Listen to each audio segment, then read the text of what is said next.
Como fazer, então, na prática, para penhorar uma criptomoeda do devedor? Já que você está dizendo que ela tem valor financeiro, já que você está dizendo que o CPC fala lá em penhora de outros direitos do devedor, como que na prática eu vou conseguir fazer essa penhora? Como a gente já viu, uma carteira de cripto pode ficar custodiada com uma exchange ou fisicamente com o proprietário. Não fisicamente, mas é uma forma de representar, tá? É como se o proprietário tivesse ali com o token. Então, se a carteira de criptomoeda tiver com o devedor fisicamente, a penhora se faz da forma como normalmente se penhora um bem móvel, através de oficial de justiça com a apreensão física do dispositivo, tá? E é óbvio que só a informação, só a apreensão física do dispositivo não é suficiente. Ele também precisa da informação da senha, a chave pública e a chave privada. Então, meus amigos, esse tipo de penhora, quando a wallet é um dispositivo, tá? É muito difícil, para não dizer impossível. Porque você até pode encontrar o token lá, o dispositivo físico, mas se o devedor não revelar a senha, ou simplesmente dizer que não sabe ou não se lembra, você nunca vai conseguir descobrir o que tem lá dentro. Qual é a desvantagem para o devedor? É que ele também não. Uma vez apreendido o token, ele nunca mais consegue fazer nada. Ele não consegue resgatar, não consegue vender, não consegue fazer nada. Ele só consegue negociar tendo chave pública, privada e endereço e o dispositivo. Então, lembra da primeira separação técnica que eu fiz para você? Se o devedor tiver as criptomoedas armazenadas em uma wallet que seja um dispositivo, a penhora tem que se dar através da apreensão do dispositivo e da coleta das informações, chave pública, chave privada, endereço e etc. Tá bom? Agora, meus amigos, a forma mais comum e possível de se penhorar a criptomoeda é através daquelas que estão custodiadas com uma exchange, com uma corretora. Mas como fazer isso na prática? Agora você já sabe, cripto que estiver em uma wallet dispositivo físico é bem mais difícil. Cripto que estiver em uma exchange, custodiada como uma exchange, é muito mais fácil. E eu vou te dar a boa notícia, é muito mais comum. Hoje é raro alguém ter cripto em uma wallet física que esteja aí fora da internet, fora de um software, tá bom? Agora, se a maioria está junto de uma exchange, com a cripto custodiada em uma exchange, como é que você vai fazer para penhorar na prática? Vamos lá, primeiro passo, começa a anotar aí. Aliás, não precisa anotar não, que você vai ter esse mapa mental. Esse mapa mental vai ser seu, tá? Eu vou entregar ele lá no canal do Telegram. Se você tem alguma prova ou começo de prova de que o devedor tem cripto em alguma exchange, basta você apresentar essa prova ao juiz e pedir para que ele oficie a exchange para informar e bloquear, tá? Esse seria o cenário ideal. Vamos imaginar assim, ó. Então, a esposa viveu com o marido por 10 anos, sabe que ele tem criptomoeda, já viu alguns documentos lá, e-mail da exchange, já viu algumas coisas assim, o casal se separa e ela precisa fazer um arresto de bem. Opa, ela tem informação para levar ao juízo. Ó, o Zé, ele tem criptomoeda lá na Binance. Olha aqui esse e-mail da Binance para o Zé. Opa, o juiz defere, oficia para Binance, que é uma exchange, e fala assim, Binance, se o José, eu quero saber se o José tem criptomoeda custodiada com você. Se ele tiver, eu quero que você bloqueie, não deixe realizar nenhuma negociação com essa criptomoeda. Agora, é óbvio que isso só vai ser possível de ser cumprido se a Binance também tiver a chave pública e a chave privada dessas criptomoedas, se ela tiver a custódia de todas essas informações. Tá? Esse aqui seria o cenário ideal, mas como na vida nem tudo são flores, né? Se você não sabe se o devedor tem cripto, às vezes você não sabe, você já procurou de tudo, você até desconfia. Poxa, eu estou processando, estou executando uma empresa de tecnologia, muito provavelmente ela tenha criptomoeda. Se você não sabe se o devedor tem cripto, mas você quer pedir a penhora, você pode usar dois caminhos. O primeiro caminho, tá? Tentar descobrir isso através da análise do imposto de renda do devedor via Infojude. O próprio devedor pode ter informado a Receita Federal na declaração de imposto de renda dele que ele tem criptomoeda. Lembra da instrução normativa número 1888 que a Receita Federal baixou? Ela também obrigou as pessoas físicas a informarem na declaração de imposto de renda se tem criptomoeda ou não. Então, o seu pedido na execução, formulado de forma sigilosa, tem que ser para que o juiz consulte a declaração de imposto de renda do devedor para ver se ele declarou que é proprietário de criptomoeda. Por que de forma sigilosa? Porque se o devedor vê que você está tomando esse passo, o que ele faz? Ele vai lá e se desfaz da carteira de cripto, ou ele transfere para uma exchange fora do Brasil, e aí você não vai conseguir alcançar, como nós vamos ver mais adiante. Então, se você não sabe se o devedor tem criptomoeda ou não, você pode pedir de maneira sigilosa e justificando para o juiz porquê do sigilo, para que ele consulte a declaração de imposto de renda, tá? Ou você pode pedir para que o juiz oficie a Receita Federal para ver se alguma exchange informou transação em nome do devedor. Lembra que a exchange tem essa obrigação. O Zé movimentou criptomoeda, a exchange, a Binance lá, a exchange que o Zé escolheu, tem que informar a Receita Federal, tá? São essas duas opções para você descobrir se ele tem criptomoeda ou não. Lembra? Instrução normativa 1888 obriga as exchanges a fornecer informação e também obriga nós, pessoas físicas e pessoas jurídicas, que fizermos negócios com criptomoeda, a gente é obrigado a colocar isso na nossa declaração de imposto de renda. Mas, na prática, deixa eu jogar a real aqui, tá? Eu tô aqui para te ensinar, para te mostrar o caminho, mas principalmente para que você consiga colocar em prática o que eu tô te ensinando. Na prática, você vai precisar de muita sorte para conseguir isso que eu acabei de te falar. Especialmente porque muita gente que usa cripto para esconder patrimônio não vai declarar isso abertamente. Se eu, Zé, estou usando criptomoeda para, de alguma forma, esconder o patrimônio dos meus credores, não é lógico acreditar que eu vou declarar para a Receita Federal que eu tenho tantos bitcoins ou tantos etéreos. Você teria que ter muita sorte para que isso acontecesse. Por isso que talvez o principal cenário que você vai conseguir no seu dia a dia é esse terceiro cenário aqui, ó. Mesmo sem ter prova alguma de que o devedor tem cripto, lá na sua execução, você vai pedir para o juiz oficiar as exchanges, indagando se o devedor tem carteira com ela e, em caso, pedindo que a carteira fique bloqueada. Então, é um pedido simples dentro da execução. Porém, meus amigos, eu vou te apresentar aqui quais são as principais exchanges existentes no Brasil. Você já pode preparar um ofício para cada uma delas, aqui, ó, a CoinEx, a Binance, a Bitcoin Trade. Eu coloquei aqui as mais famosas, tá bom? E eu coloquei aqui, ó, duas decisões que podem ser paradigmáticas para você. Decisão do TJ de São Paulo, aqui, ó, deferindo esse tipo de ofício que eu estou te ensinando, tá? Decisão do TJ do Paraná, também aqui, ó, igualzinho, deferindo esse tipo de ofício que eu estou te ensinando. Coloquei duas decisões porque você vai enfrentar dois problemas práticos. Vamos falar do primeiro aqui, ó. O primeiro problema que você vai enfrentar é que alguns juízes têm exigido que o exequente prove minimamente que o devedor tem conta em uma exchange para depois poder deferir o ofício. Alguns juízes têm dito assim, ó, indefiro o pedido de remessa de ofício para Binance, para fulano, uma vez que o exequente não provou minimamente que o devedor tem conta junto a elas.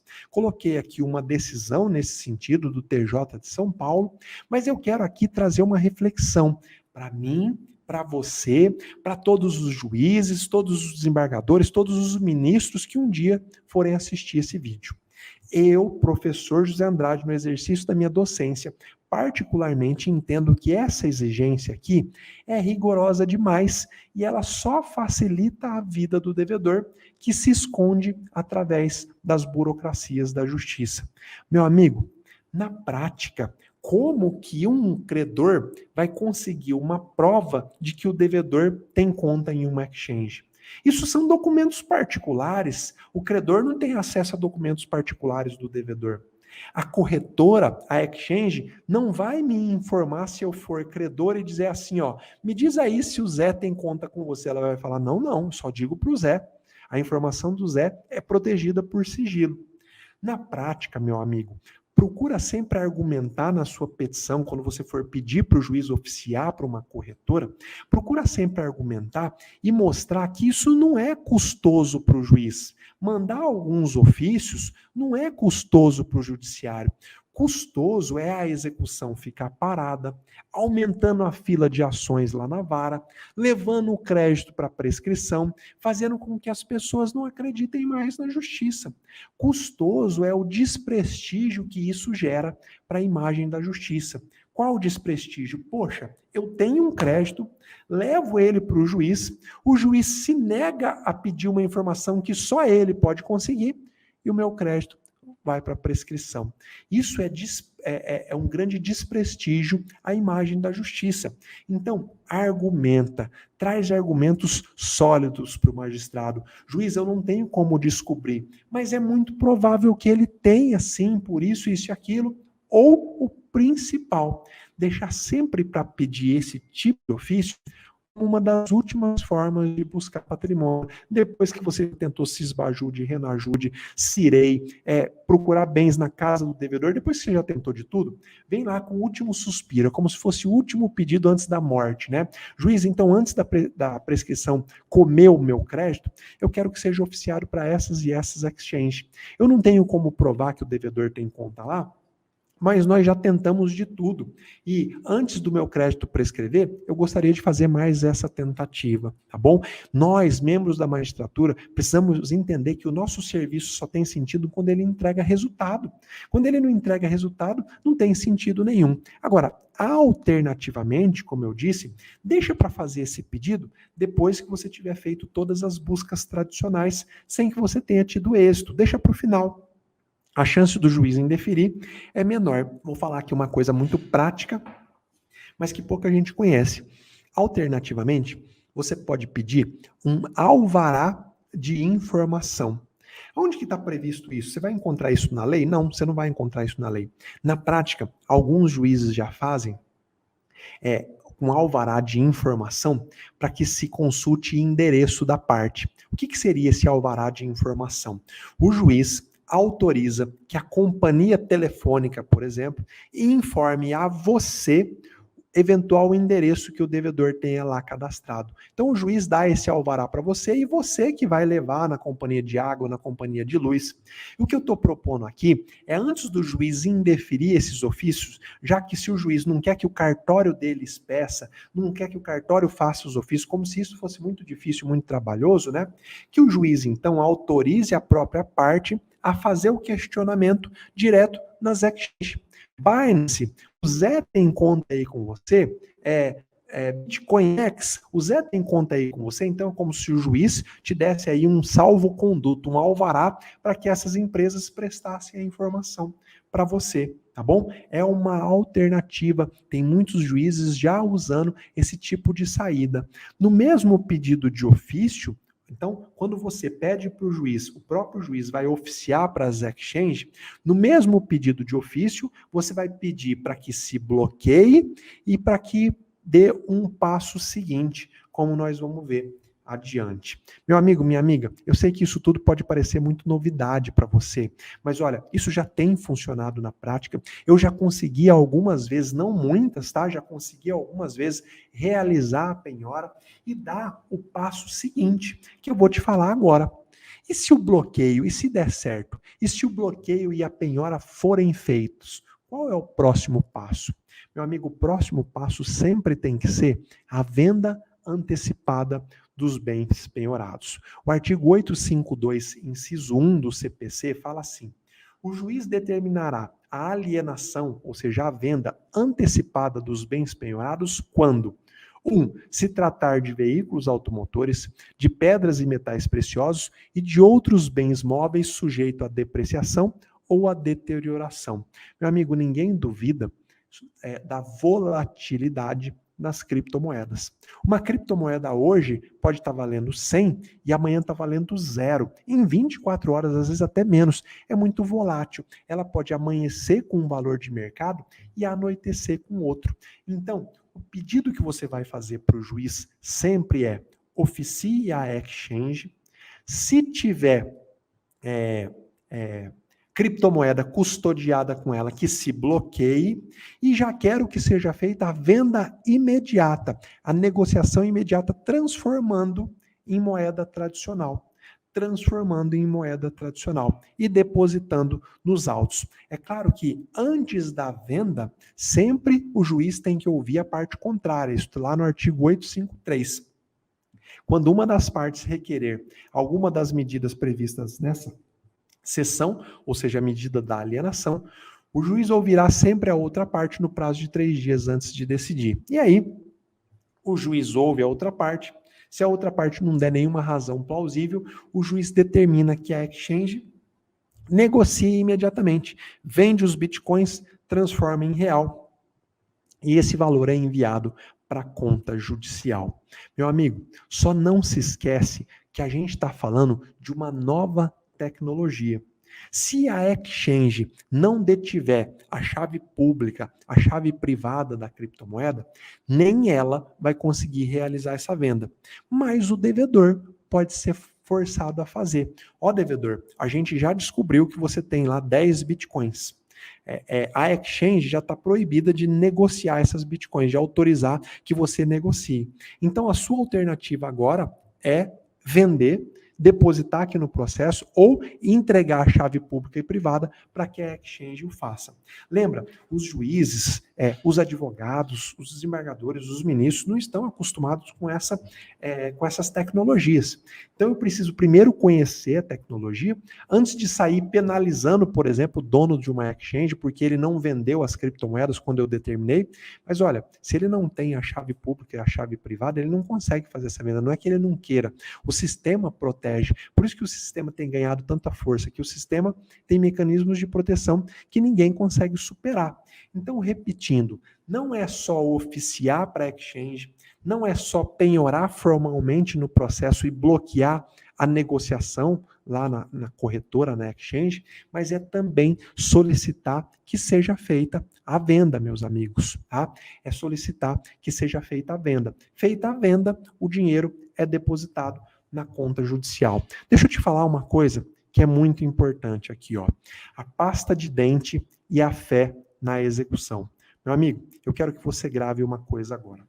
Todos os dias, quando você pegar lá a sua escova de dente e for colocar a pasta para escovar o dente, pode ser de manhã, pode ser na hora do almoço, pode ser à noite, grava isso que eu estou falando. Todos os dias que você for pegar a pasta de dente, a hora que você estiver colocando, você vai lembrar do Zé dizendo o seguinte: na execução, só não recebe quem desiste. Deixa eu repetir. Tá lá colocando a pasta de dente na sua escova, você vai lembrar do Zé falando: na execução, só não recebe quem desiste. E é isso que eu tenho visto nesses 20 anos de magistratura. Só quem desiste de procurar patrimônio é que não recebe. Só quem desiste de conhecer as formas mais modernas de penhora é que acaba não recebendo. Só quem desiste de mudar uma decisão judicial é que não recebe. Aquele que é inconformado, aquele que não aceita o não como resposta, ele sempre recebe, ele sempre muda a realidade que está na volta dele. E eu quero que você hoje passe a ser um desses inconformados. Não aceite o não pelo não. Você pode ficar chateado? Pode, mas você vai ser um inconformado. Se teve uma decisão que te chateou, você vai trazer novos argumentos, você vai explicar em detalhes como que o sistema funciona, porque às vezes o juiz não entendeu, às vezes o desembargador não entendeu, o ministro não entendeu, e a sua função como advogado é trazer essa nova realidade, mostrar como ela funciona, mostrar que a justiça não pode mais se fazer de cega. A justiça tem que ser cega para não tratar as pessoas de forma desigual, mas a justiça tem que ter um olho arregalado assim, ó, para não deixar se fazer de trouxa. Então, se hoje existe a criptomoeda com a mesma facilidade de comprar e vender, que o dinheiro, é óbvio que uma pessoa mal intencionada, ela vai se valer de criptomoeda. Ela não vai mais deixar o dinheirinho dela lá no banco. Lembra do dado que eu te passei? Esse é um dado para você colocar na sua petição. Hoje, tem o dobro de brasileiro investindo em criptomoeda frente à quantidade de brasileiro que investe na bolsa de valores, meus amigos. Então você precisa entender que o seu papel não é só pedir para o juiz por pedir, pegando um modelo lá da internet. Não, o seu papel é explicar como que o sistema funciona, explicar como que essa penhora tem que ser feita, explicar que isso tem que ser feito com rapidez e com sigilo, sempre explicando a razão do sigilo. Não vai colocar sigilo só por colocar sigilo, é sempre explicando a razão do sigilo, para que o juiz possa entender. A partir de hoje, colocou a pasta de dente na sua escova, você vai lembrar do Zé falando: na execução, só não recebe quem desiste. E você nunca mais vai desistir, tá bom, meu amigo?